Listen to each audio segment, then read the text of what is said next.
બહુચર્ચિત સંગણપુરમાં 19 વર્ષીય યુવતી આપઘાત મામલો સામે આવ્યો છે। એક છોકરા દ્વારા હેરાન પરેશાન કરતા યુવતી આપઘાત કર્યો હોવાના આક્ષેપ સાથે પોલીસ ફરિયાદ કરાઈ। ત્યારે આ આપઘાત મામલે સગીર અને તેમના પિતાની ધરપકડ કરાઈ છે। ત્યારે સગીરના સમાજના લોકો હવે મોટી સંખ્યામાં પોલીસ કમિશનર કચેરી ખાતે પહોંચ્યા। બહુચર્ચિત સંગણપુરમાં 19 વર્ષીય યુવતી આપઘાત મામલે એક છોકરા દ્વારા હેરાન યુવતી આપઘાત કર્યો હોવાનો આક્ષેપ સાથે પોલીસ ફરિયાદ કરાઈ। ત્યારે આપઘાત મામલે સગીર તેમજ તેમના પિતાની ધરપકડ પોલીસે કરી છે। ત્યારે સગીર સમાજના લોકો મોટી સંખ્યામાં પોલીસ કમિશનર કચેરી ખાતે પહોંચ્યા। 19 વર્ષીય યુવતીના મોત મામલે સગીરના સમાજ દ્વારા દુઃખ વ્યક્ત કરાયું છે। ખોટી રીતે એક તરફથી પોલીસ ફરિયાદ અને સોશિયલ મીડિયામાં ટ્રોલ કર્યા એ ખોટું છે। ત્યારે 2 દિવસથી સોશિયલ મીડિયા પર સમાજને બદનામ કરવાનું કાવતરું થતા હોવાના આક્ષેપ છે। છોકરાએ યુવતીને 1 વર્ષ પહેલા જ તમામ પ્લેટફોર્મ પર બ્લોક કરી હતી। સમાજના લોકોએ આક્ષેપ કર્યા કે વારંવાર યુવતી દ્વારા છોકરાને મેસેજ કરવામાં આવતા હતા।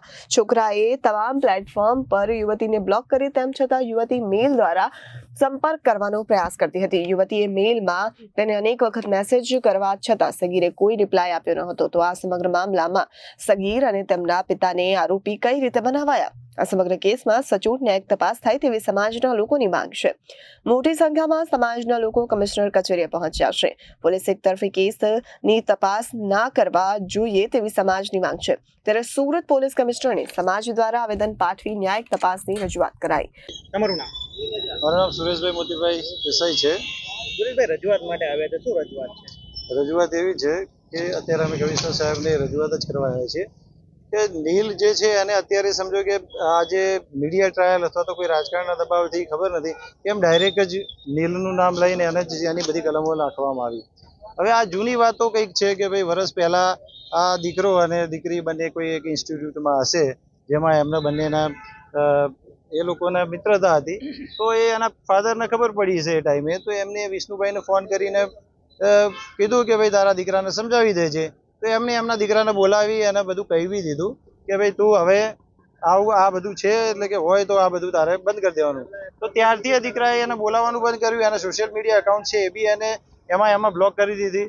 પણ છતાંય હવે એની અંદર એમને કંઈક જીમેલની અંદર કંઈક મેસેજીસ કર્યા, જે મેસેજીસમાં કંઈક દીકરીએ ઘણા બધા એવા વસ્તુ લખી છે। અમે અત્યારે જોયું તો એમાં એવું લાગે કે એના પપ્પા કંઈક ગાળો બોલે, મારે, એવું બધું બી લખેલું છે।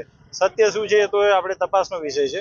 હવે આ 8 મહિનાથી જે એના કોન્ટેક્ટમાં નથી, જે એનો કોઈ કોન્ટેક્ટ નથી, એ દીકરા ઉપર આજે તમે આક્ષેપ મૂકીને એને સીધો મરવાનો એને મારી નાખે ભાઈ આના લીધે થયું, આ થયું, એ કઈ રીતે તમે ડાયરેક્ટ એવો આક્ષેપ કરી શકો?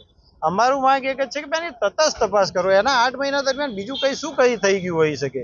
ઘરમાં કંઈ ટોર્ચર હતું, શું હતું? એને દીકરીએ લખ્યું છે તો અમે અત્યારે મારી જોડે પુરાવા છે। હવે આપણે કોઈને કશું કહેવા માંગતા નથી, પણ આની તટસ્થ તપાસ કરી અને જે આનો ન્યાય જે રીતે અપાતો એ રીતે આપો। ખાલી આપણે અને કોઈ સમાજો વચ્ચે આપણે વિગ્રહ નથી કરવાનો।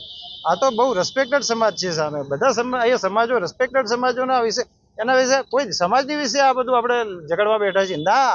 કોઈ ઇન્ડિવિજ્યુઅલ કંઈ થયું હોય, જેવી થયું હોય, પણ સમાજ લેવલે આપણે લઈ નથી જવાનું। આ વાત આટલે જ આની તટસ્થ તપાસ થાય એના માટે જ અમે આવ્યા છીએ। Reporter Arvind Rathod, Janadesh news, Surat.